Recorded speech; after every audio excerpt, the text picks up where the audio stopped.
सभी में, चाहे वो जंतु कोशिका हो या वो पादप कोशिका हो, उसका बेसिक जो स्ट्रक्चर होता है उसमें 3 मुख्य चीज़ें होती हैं। ठीक है, सबसे बाहर की तरफ जो संरचना है इसको हम बोलते हैं कोशिका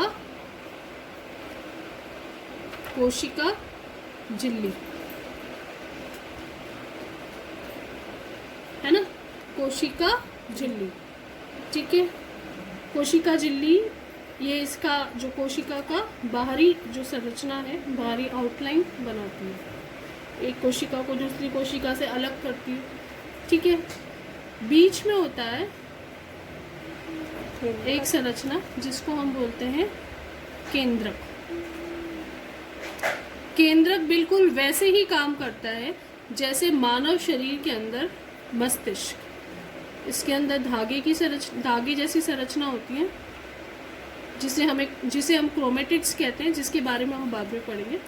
और केंद्रक और कोशिका झिल्ली के बीच में जेली जैसा पदार्थ होता है, इसको हम कहते हैं कोशिका द्रव्य या साइटोप्लाज्म।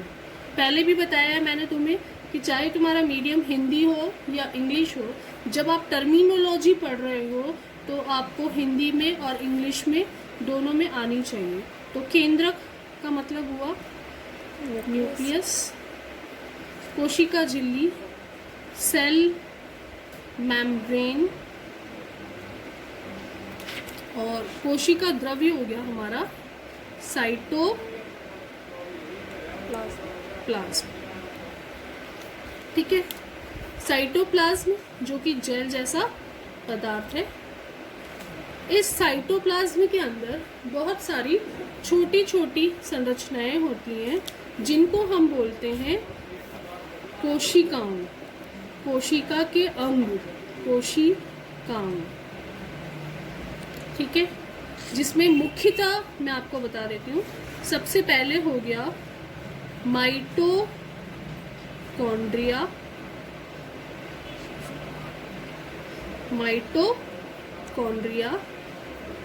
ये इस तरह की संरचना होती है, दोहरी झिल्ली वाली। हर एक के कार्य को हम डिटेल में वापस से पढ़ेंगे। माइटोकॉन्ड्रिया, इसको हम कोशिका का शक्ति ग्रह या पावर हाउस कहते हैं। कोशिका का शक्ति ग्रह या पावर हाउस कहते हैं। ठीक है, दूसरी जो संरचना है ये है राइबोसोम।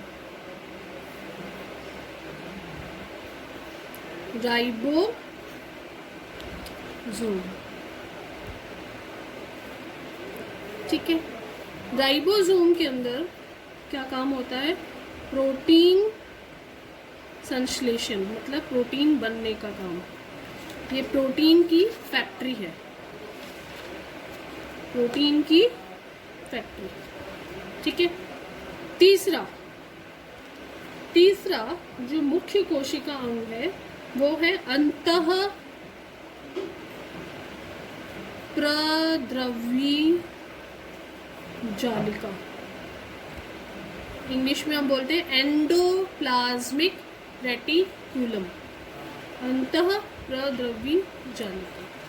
ठीक है, ये कोशिका झिल्ली से कोशिका के केंद्रक तक इस तरह की संरचना फैली हुई होती है। और ये क्या करती है कि कोशिका के अंदर जो अलग अलग तरह की रासायनिक अभिक्रियाएं हो रही हैं उनके लिए सतह प्रोवाइड करती है, जगह प्रोवाइड करती है। इसके ऊपर क्या होगी?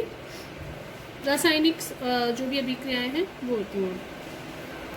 ठीक है, जाल जैसा फैला हुआ होता है ना। अब ये भी दो तरह की होती है अंतःप्रद्रवी जालिका। एक तो आप देख रहे हो इसके अंदर जिस पे ये दाने दाने जैसी मैंने संरचनाएं बना रखी हैं, है ना, और दूसरी बिल्कुल स्मूथ है, इसके ऊपर कोई इस तरह की संरचना नहीं। तो ये एंडोप्लाज्मिक रेटिक्यूलम या अंतःप्रद्रवी जालिका दो प्रकार की होती है। एक तो हो गई रफ एंडोप्लाज्मिक रेटिकुलम। नाम से पता चल रहा होगा जिसके ऊपर ये इस तरह की संरचनाएं उपस्थित है ना, ये हो गई रफ एंडोप्लाज्मिक रेटिकुलम। और ये संरचना क्या है? ये संरचना है राइबोसोम। क्या है ये? राइबोसोम। राइबोसोम मुक्त अवस्था में भी है और जालिका के ऊपर भी है। राइबोसोम का क्या काम है? प्रोटीन बनाना। तो इसमें भी क्या बनता है? प्रोटीन। ठीक है, इस जालिका के ऊपर जो राइबोसोम है इसमें भी क्या बनता है? प्रोटीन। ठीक है ना? ठीक है। और दूसरी होती है स्मूथ। यार मम्मा तरंग में आई नहीं रहे। Smooth endoplasmic reticulum. इसके ऊपर कोई इस तरह की संरचना आपको नहीं दिख रही है ना, कणिका जैसी संरचना नहीं दिख रही है ना, तो इसको हम बोलते हैं स्मूथ एंडोप्लाज्मिक रेटिकुलम। इसमें क्या बनता है? लिपिड्स। क्या बनता है?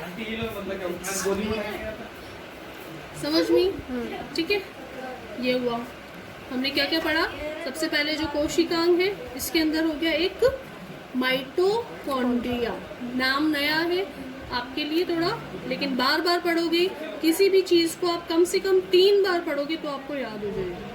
ठीक है ना? फिर अगर आप उसको लिखोगे तो आपको और अच्छे याद हो जाएगी और फिर आप उसको नहीं भूलोगे। ठीक है, तो कोशिकांग में सबसे पहले हो गया माइटोकॉन्ड्रिया, जिसको कोशिका का पावर हाउस या शक्तिगृह कहते हैं, है ना? ठीक है, क्यों? क्योंकि इसमें क्या होता है? श्वसन होता है। श्वसन से ताकत मिलती है ना, जिंदा रहने के लिए अपन को सांस लेना जरूरी है, तो वो सांस हम कहाँ लेते हैं? माइटोकॉन्ड्रिया में, कोशिका के अंदर माइटोकॉन्ड्रिया में। ठीक है, दूसरा क्या हो गया? राइबोसोम, जिसका काम क्या है? प्रोटीन बनाना, प्रोटीन संश्लेषण। तीसरा क्या हो गया? ये जाल जैसी संरचना हो गई, है ना? इसको हम क्या बोलते हैं? अंतःप्रद्रवी जालिका या एंडोप्लाज्मिक रेटिकुलम। ये भी 2 तरह के हो गए, एक तो हो गए रफ एंडोप्लाज्मिक रेटिकुलम और दूसरा हो गया स्मूथ एंडोप्लाज्मिक। रफ में क्या होगा? रफ में क्यों रफ है ये? क्योंकि इसके ऊपर क्या उपस्थित है? राइबोसोम। राइबोसोम क्या बना रहा है? प्रोटीन बना रहा है। और स्मूथ में क्या बनता है? लिपिड्स बनता है। आई बात समझ में? ठीक है, और इसके बाद में एक और संरचना है जिसको हम बोलते हैं गोल्जी बॉडी। ये हमारी कोशिका का पोस्टमैन है। जैसे पोस्टमैन का काम क्या है? पत्र को एक जगह से दूसरी जगह तक पहुंचाना। तो कोशिका में इतनी सारी खाली जगह है, तो ये जो बन रहा है हमारा प्रोटीन, ये लिपिड जो भी बन रहा है, उसको एक जगह से दूसरी जगह पहुंचाने के लिए हमें कोई तो संरचना चाहिए ना। तो गोल्जी बॉडी क्या करता है? ये हमारी कोशिका का पोस्टमैन है, सामान को पहुंचा रहा है एक जगह से दूसरी जगह। इसमें भी नलिकाओं जैसी संरचना और छोटी छोटी ऐसी गोल गोल संरचनाएं भी होती हैं। ठीक है, और अब कोई भी हम काम करते हैं, चाहे हम खाना बनाएं, खाने में अब मान लो सब्जी बना रहे हो तो कचरा तो उसमें भी निकलता है। अब कोशिका में इतनी सारी अभिक्रियाएं हो रही है तो उसमें भी वेस्ट बनेगा। कुछ ऐसा वेस्ट होगा जो कोशिका के लिए क्या होगा? टॉक्सिक होगा, जहरीला होगा। तो उसको कोशिका में खत्म करने का काम कौन करता है? लाइजोसोम। कौन करता है? लाइजोसोम। ठीक है ना? इसको हम कोशिका का सुसाइडल बैग कहते हैं। सुसाइडल बैग या आत्मघाती थैली। क्या बोलते हैं इसको? आत्मघाती थैली। क्यों बोलते हैं आत्मघाती थैली? आपने देखा आत्मघाती हमला होता है तो जो भी लोग हैं वो अपनी शरीर के अंदर बम बांध लेते हैं और जहाँ पे जाके उनको हमला करना है वहाँ जाके ब्लास्ट हो जाते हैं। तो वैसे ही लाइसोसोम क्या करते हैं? लाइसोसोम के अंदर कुछ ऐसे रसायन होते हैं जो क्या करते हैं, जिसे भी वेस्ट करना है उसके पास जाएंगे और यहाँ जाके लाइसोसोम अपने आप को क्या कर लेता है? बर्स्ट कर लेता है। बर्स्ट करने से ये केमिकल जो रसायन इसके अंदर है वो तो बाहर आ जाएंगे, है ना, और जो भी वेस्ट है उसको ख़त्म कर देंगे। लेकिन ऐसा करने से लाइसोसोम खुद भी नष्ट हो जाता है, इसलिए इसको हम क्या बोलते हैं? सुसाइडल बैग, है ना।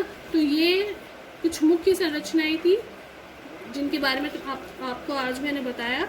माइटोकॉन्ड्रिया, कोशिका का शक्तिगृह,